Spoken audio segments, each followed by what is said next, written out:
안녕하세요. 삼사TV입니다. 네, 안녕하십니까. 삼사TV 얼굴 없는 세무사 김땡땡입니다. 만나게 되어서 반갑습니다. 얼굴 공개 언제 할 거야? 그리고 우리는 좀 조만간 좀 할 테니까 기다려주시기 바랍니다. 조선국입니다. 조선목급은 안 해. 네, 그건 아닙니다. 네. 저는 이번에 한번 좀 제가 열받았던 사례를 소개해드리려고 합니다. 보통 가족 일이 뜻대로 안 되는 일이 대부분인데, 가족 한번 기사를 좀 공개를 해보려고 합니다. 네, 어떤 일이 있었냐면은, 보통 우리가 이제 부동산 매도 계약을 하면은 이미 다 모든 게 거의 끝나버렸잖아요. 네.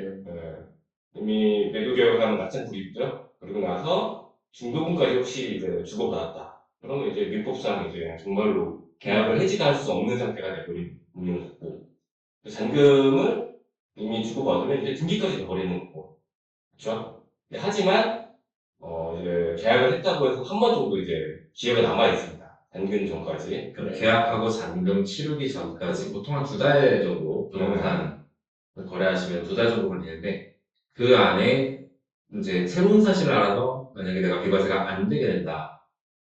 안 되게 됐다라는 걸 알았을 때도 한 번 정도는 기회가 있다라는 얘기를 하고 있는 거예요. 제가 어떤 일이 있었는지 한번 말씀을 드릴게요. 그래서 제가 명색이 세무사였는데, 제가 지방에 있었던 적이 있었는데, 하루는 이제 어머님한테 연락이 오더라고요.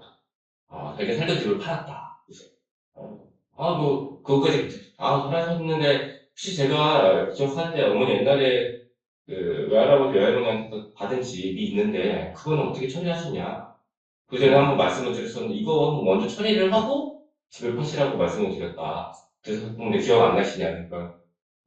부동산 사장님이 대학원까지 나오신 분인데, 괜찮대. 저는 어때는데? 이게 무슨 말씀이냐? 뭐 어떻게 말씀하셨는지 부동산 사장님이. 그러니까 이게 오래된 시골집이니까, 농어촌 주택이니까, 이거는 이제 양도세 비과세를 받는데, 지장이 없다고 말씀하셨다. 아니다. 그럴 리가 없다. 이제 그때부터 화가 올라오더라고요. 엄마! 잘 따라하시는데. 소리를 참아 지을 수는 없더라고요. 어머님이 이제 열거하셔서. 막 이러면서. 네. 시골집도 집이다. 이게 하물며 또 이제 전라도 경상도, 전라도 경상도 비하하는 건 아니지만, 정말 이제, 좀 서울에서 많이 시골이지. 어리 떨어지는 경상도는 시골이 모르겠는데 전라도는 농촌이 많으니까.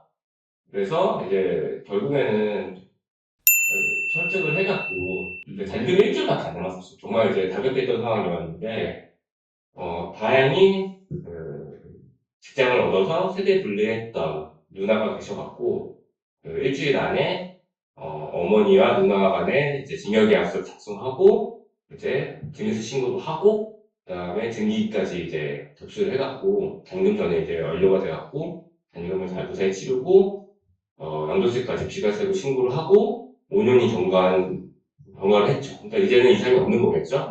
네. 시골집을 증여하신 거잖아요. 네, 시골집을 증여하고 시골집을 털어야 서울집이 비싸니까. 그거를 세대주택 받는 게 좋은 거예요. 이런 일이 있었어요. 이게 형 대학원 안 나왔어요? 안 나왔죠. 그게 문제네. 대학원 나왔으면 엄마가 형을 들었을 텐데. 우린 대학원에 가야겠어. 그러면 대학원 가야 될 겁니다. 대학원에 가야겠어. 그래야지 어머니가 우리 말 더 들어주실 거야. 좀 슬픈데요. 대학원 무조건 가야 되는 겁니다. 근데 농어촌 주택으로 이제 비과세가 된다, 이렇게 알고 계시는 분들도 많은데, 되는 부분이 있어요. 농어촌 주택, 귀농주택, 이농주택 해가지고 몇 가지 이제 요건을 정해놓은 주택들이 있는데, 저도 외우지는 못해요. 그거 따로 찾아봐야 되는데, 그거를 만약에 가지고 계셔서, 농어촌 얘기하잖아. 얘기하고 있죠. 이 세분야는 순수하게 순수하게 농어촌주택의 이제 조건을 보여드리려고 했던 거니까. 이 농어촌주택 조건, 여기 농어촌주택 말고 귀농이랑 이농주택도 약간 요건이 또 따로 있어요. 근데 잘 알아보시고 이런 주택을 취득하실 거면 과연 내가 서울에 혹은 대도시에 가지고 있는 이 집이 비과세가 될 수 있는 요건이 되는 집인지 잘 알아보시고 결정을 하시면 좋을 것 같아요. 나중에 한번 정리해 드릴게요. 좀 말씀을 좀 드리고 싶었던 게, 아까 저는 제 사례는 그래도 계약금을 이미 주고받고 이제 정리까지 시간이 남아있었을 때 어떻게 이제 긴급하게 증여를 통해갖고 세대 분리를 하는 누님한테 집을 증여해갖고 이제 비과세를 유지할 수 있었던 경우고 저희한테 이제 얼마 전에 의뢰가 들어서 양도세 조사를 대행을 했었는데 이분은 이제 잔금까지 끝나. 아유, 그런 거 받고. 이제 그런 거죠. 어떤 케이스였냐면 딸이 어머니를 모시고 살았는데 그 전에 이제 모시고 살 때는 어머니도 집이 있었고 딸도 자기 집이 있었고 근데 이제 그렇게 집이 있더라도 10년 동안 동거 공양을 하면 한마디로 각각 집 있는 상태에서 공격 공양으로 모시고 헷갈한 거구나. 그렇지. 그 상태에서 이제 집을 팔면 10년 안에 집을 팔면은 그 주택은 비과세를 받을 수 있다. 이렇게 알고는 있었지만 살면서 10년이 금방 흘러가 버리니까 그 10년이라는 조건은 이제 머릿속에서 지워지신 거지. 사람은 막강해 버리네. 그러고 나서 이제 집을 팔고 나서 양도세 신고를 어떻게 도움을 받아서 하시고 나서 비과세를 그러니까 신고를 비과세만 기억하시고 그냥 그렇게 하신 거예요. 비과세를 신고하면 되라고 하니까 이제 그 부탁을 받은 사람들도 그 요건을 정확하게 따져보진 않지. 근데 비과세를 그거를 누가 했는지는 모르겠지만 저기 납세자분들이 그냥 비과세로 신고해 주시면 돼요라고 해도 생산은 그렇게 하면 안 되지. 근데 세무사가 신고를 해주신 건 아니었어. 아, 그랬어. 근데 이제 그러고 나서 6개월에 신고를 하고 나서 6개월이 지나니까 기가 막히게 바로 검증을 해갖고 비과세가 아닌 것 같으니까 바로 나와. 조사를 나오겠다. 바로 나와요. 그래서 뭐 우리 입장에서는 아까 인테리어 비용을 얘기했었지만 그런 비용이라도 좀 껴서 신고를 금액을 줄이려고 세금을 노력을 좀 했지. 줄이려고. 하지만 비과세 자체는 이미 극적인 효과는 없지. 비과세 애초에 세금이 안 나오거나 거의 안 나올 비과세였다가 과세가 됐다가 그걸 조금 줄인다고 해도 이분의 마음의 상처는 치유가 되지 않지. 그래서 이제 결국에는 억 단위의 세금을 주제는 당하셨지. 근데 이게 양도소득세는 결국에 법령에도 양도의 현재 상황에 따라서 판단하는 걸로 나와 있고 실제로 양도의 현재라는 거는 우리가 전에 뭐 양도세 쉽게 한번 설명한다고 내가 했었잖아. 그 종이한테 이거 10억이야. 딱 넘겨주면은 넘겨준다고 넘기는 게 아니라 돈 줘야 될 거 아니야. 돈 다 받으면 넘기는 거잖아. 상식적으로 봐도. 그렇죠. 그럼 돈 다 받았을 때는 결국에 잔금일이야. 네. 잔금일이면은 뭐 잔금일이 명확하지 않을 경우에 뭐 등기 접수 뭐 아니면 또 대출을 받아야 되는 경우에는 등기 먼저 넘겨주는 경우가 있는데 그런 거 예외하고 제외하고 일반적으로는 잔금일 기준으로 넘어가기 때문에 그 잔금일이 넘어가면 우리는 바꿀 수 있는 게 없어져. 그래서 얘기한 것처럼 이제 어머니가 계약하시고 나서 그 사이에 형이 알아갖고 잔금일 전에 이 상황을 바꿀 수 있었기에 다행이지 잔금일 넘어갔으면은 그냥 비과세가 안 되는 걸로 지금 사례처럼 세무서 사례처럼 비과세가 안 되는 걸로 그냥 종결을 하고 그 뒤에 이제 어떻게든 하려고 해봤겠지. 가능한 거는 진짜 요만큼의 세금에서 요 정도 줄이는 그 정도 효과밖에 없었을 거야. 근데 이게 만약에 이게 10억 원 이하의 규모의 수익이니까 이제 세액이 이 정도로 끝났지. 만약에 이거 강남권이나 뭐 약간 뭐 용산구에 있는 집이어서 한 30억, 40억이었어. 그러면은 비과세가 깨졌어. 그럼 정말 난리가 났을 거야. 상상해봐 얼마 전까지 있었던 저기 뭐냐 자 용산, 강남 뭐 이런 데 있는데 심지어 중과세가 배제가 안 된 상태였다고 생각을 해봐. 그러면 장기보유공제 날라가지. 그 다음에 2주택이니까 20% 중과가지. 그럼 막 30억, 40억짜리 집 하나 파고 난 비과세니까 세금 한 1년만 내고 끝나겠지. 이렇게 생각했다가 20억 세금이야.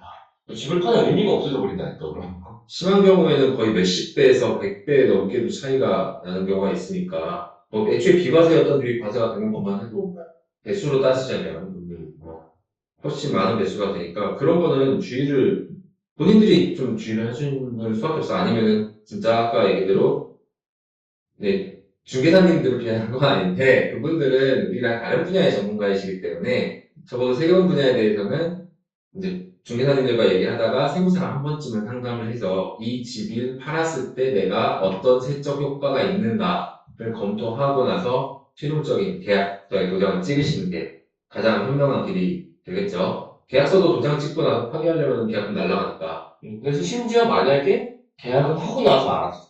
근데 중도금은 아직 안 주고 받았어. 그러면 사실 어떻게 보면은 계약금만 날라가서 세금을 내느니, 세금을 그렇게 뭐 20억 단위로 내느니, 차라리 계약금을 포기하는 게 나을 수도 있다. 나는 실무적으로 그런 사례도 있었어요.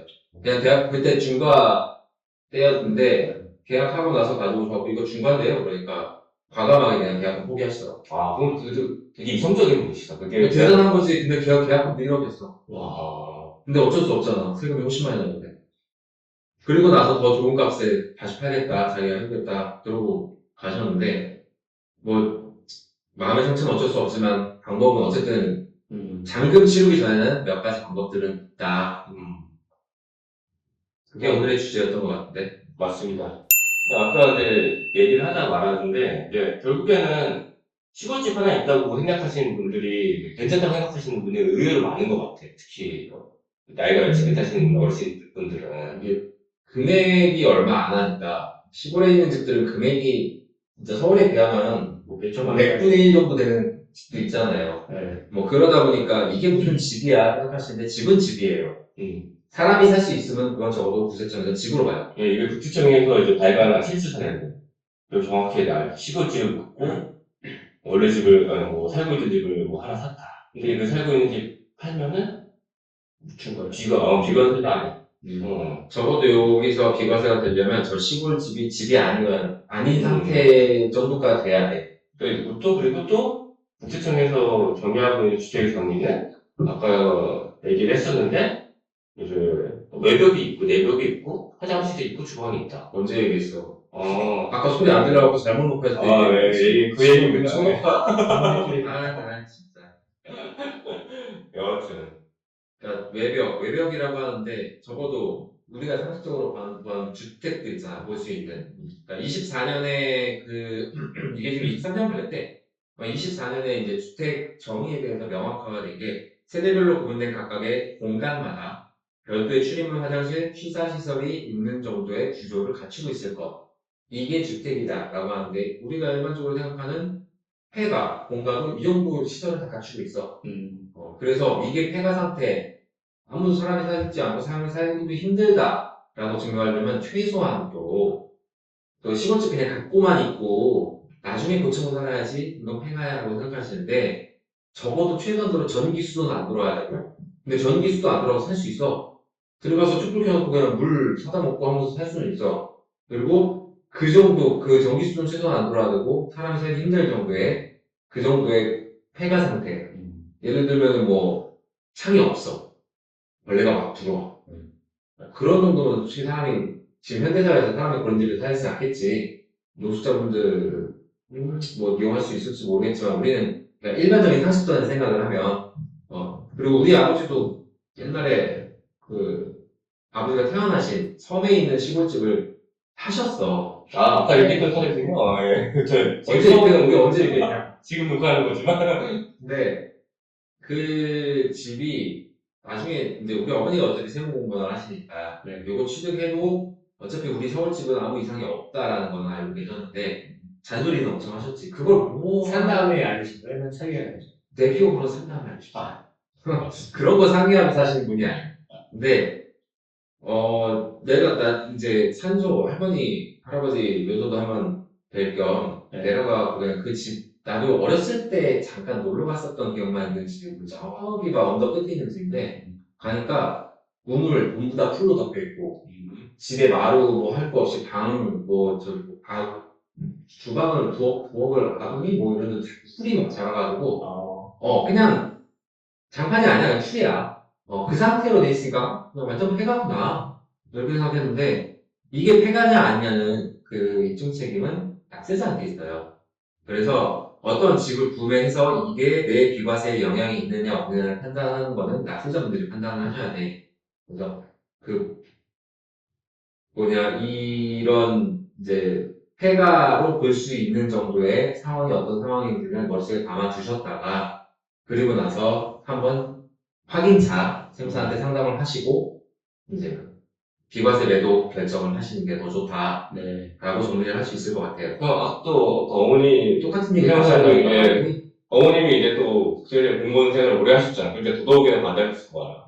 아니, 반대는 안 했어. 반대는 안, 그냥 잔소리는 하신 거지. 재산적 가치는 배배사네, 뭐. 뭐 그런 것도 있고, 그 다음에, 뭐, 그 이해는 하지. 왜냐하면 우리 아버지가 그런 고약, 뭐 이런 거에 애착이 좀 강하신 분이라. 그래서 그냥 쓸데없다라고 하는 것도 그게 어마어마한 큰 돈도 아니었고. 그래서, 또 알아서 하셨지. 어머니 아버지 부부가 일인데. 내 와이프만 해도 힘들어. 네, 어쨌든 뭐 오늘 좀 뭐 제가 개인적으로 좀 열받았던 사연을 얘기하면서 안타까운 소리 같이 얘기해 드렸는데, 우리 아까 얘기했던 것처럼 어떻게 보면 오래 하신 우리 어머니도 같이 고문으로 계시고, 저희한테 꼭 부동산 이 계약을 하시기 전에 꼭 한 번 정도 상담을 받으시기를 권장드립니다. 꼭 저희한테 연락 주십시오. 똑같은 얘기 나가려고 했는데. 그럼 여기까지. 오늘은 여기로 마무리하는 건가? 네, 좋아요. 구독, 좋아요, 알람 설정 부탁드리고요. 부탁드립니다. 오늘은 여기까지.